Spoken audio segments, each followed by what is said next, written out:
A caravana da F1 está rumando para Monza e temos algumas histórias interessantes nos esperando. O fardo de Lando Norris acabou de ficar mais pesado. A Ferrari está em missão para se redimir depois da corrida horrível em Zandvoort e o segundo assento na Red Bull voltará a ficar sob pressão. Qual dessas histórias vai proporcionar mais entretenimento antes do fim de semana? E, mais importante, quem vai prevalecer como vencedor? Não há dúvida de que, antes do Grande Prêmio de Monza, todos os olhos estarão na McLaren. Eu sei que gostaríamos que o time fosse a Ferrari, mas infelizmente a competitividade deles simplesmente não é suficiente para termos essa conversa agora. Ainda assim, os tifosi vão aparecer em peso, tentando provar que mesmo nesses tempos difíceis, a Ferrari é o time para se amar. Com tudo isso considerado, precisamos falar de um duelo muito importante que pode começar a definir o campeonato, mesmo com 8 corridas restantes após Monza. Piastri versus Norris. O britânico sofreu uma falha mecânica bem infeliz que o fez abandonar a corrida, e o embalo mudou abruptamente para o lado de Piastri. Oscar agora está 34 pontos à frente de Norris, e com 10 corridas pela frente, é uma vantagem enorme considerando que, neste momento, eles são os únicos protagonistas do campeonato. Mas será que Norris perdeu a motivação depois de Zandvoort? Eu não acho.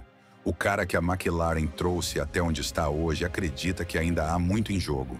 E, como vimos nos Países Baixos, um DNF pode mudar completamente o panorama do campeonato. Mas há potencialmente um obstáculo bem grande para a recuperação de Lando em Monza: a punição por motor. Antes do incidente, Lando já tinha estourado o limite de todos os componentes da unidade de potência, exceto o sistema de escape. Cabe à McLaren ver o que pode fazer para reparar os danos. Mas até agora, há uma grande chance de que ele troque o motor em Monza. É a pista perfeita para isso, visando uma corrida de recuperação e terminar em segundo, se tudo correr bem.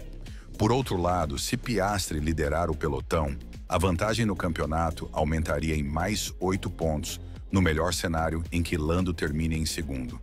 A McLaren ainda pode optar por manter uma unidade de potência antiga, mas em Monza, onde você depende da potência do motor, por ser o circuito mais rápido do calendário, não acho que seja a ideia mais inteligente. Uma corrida para limitar danos pode estar nos planos de Lando, algo que Oscar muito provavelmente usará a seu favor. Nem é preciso dizer que isso o colocaria numa posição em que já poderíamos falar de uma vantagem praticamente inalcançável, considerando sua consistência e entrega de resultados, caso não ocorra um DNF nas circunstâncias de Norris. Por outro lado, precisamos olhar para a Ferrari. Independentemente de como eles se saiam e de onde estejam no campeonato de pilotos, sempre serão reverenciados como deuses diante da torcida em casa. Mas o fim de semana já começou com o pé esquerdo.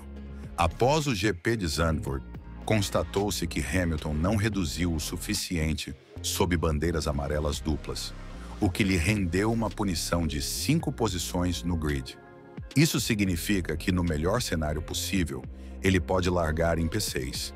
E imaginar Hamilton disputando a pole em Monza contra essas McLarens é um pouco difícil. O mais provável é que Lewis acabe largando entre P10 e P15, o pior lugar para encarar a zebra salsicha nas curvas 1 e 2. Hamilton lembra muito bem desse trecho por causa do incidente de 2021 com Verstappen. Então, embora as coisas tenham mudado bastante agora, ele pode ser justamente quem force um pouco mais para conquistar os corações da torcida da casa. Ainda assim, as expectativas para a Ferrari não são tão altas. A gente se acostumou a ver resultados medianos, com a diferença tendo sido Leclerc no ano passado. A estratégia de uma parada funcionou muito bem para o monegasco, e nada supera a sensação de vencer em Monza sendo o piloto da Ferrari. Ele conseguirá repetir isso neste ano? Por mérito puro, como fez na última visita ao Templo da Velocidade? Eu duvido muito. Mas quando se trata do Charles, nunca dá para descartar um dos melhores, se não o melhor, pilotos de disputa roda a roda do grid. Vasseur também falou sobre as chances da Ferrari. O francês não quer desistir das esperanças do time para 2025, só porque eles não podem lutar pelo campeonato. Ao falar mais a fundo, Fred disse: Como todos os anos, estamos ansiosos para entrar na pista em Monza, especialmente poucos dias depois de Zandvoort, que não trouxe os resultados que esperávamos. Para toda a equipe, estar cercada pela paixão dos nossos tifosi é uma motivação incrível para colocarmos nosso coração em tudo o que fazemos. Nosso objetivo é dar o nosso melhor para retribuir o apoio constante deles. Não acho que ele esteja errado. A torcida merece, depois do quão dura a temporada de 2025 acabou sendo. Nem precisa dizer que a pressão existe, e Vasseur sabe disso melhor do que ninguém.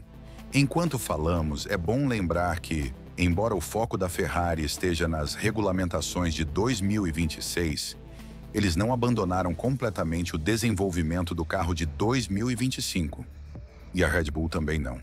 Sim, o Max está mais ou menos fora da briga pelo título, mas se ele enxergar uma oportunidade de tirar alguns pontos dos pilotos da McLaren e mostrar por que é 4 vezes campeão mundial, com certeza ele vai aproveitar. O mesmo não dá para dizer do companheiro dele, Yuki Tsunoda, que se viu sob críticas novamente por motivos bem interessantes.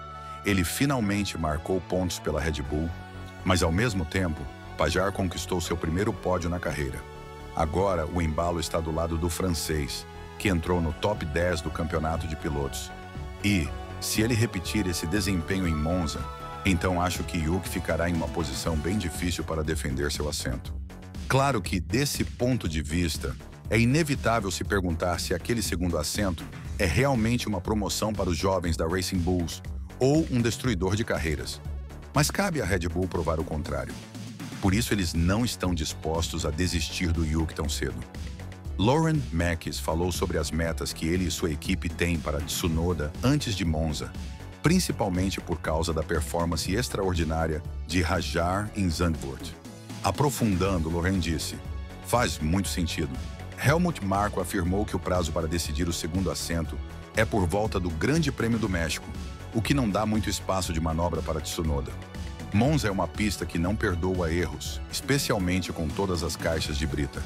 Então, se você sai um pouco largo na parabólica, pode dar adeus à corrida ou à classificação. É por isso que o Yuki sabe que precisa pontuar para continuar relevante nessas conversas. Ele também falou sobre seus objetivos depois de Zandvoort e antes do GP da Itália, acrescentando: "Faz um tempo que não marco pontos, mas ao mesmo tempo, naqueles momentos em que não marquei, eu também sabia que estava indo na direção certa. E especialmente nas 2 últimas corridas antes das férias de verão, depois que recebi atualizações, de certa forma eu provei para mim mesmo e provei para a equipe que eu ainda estou aqui.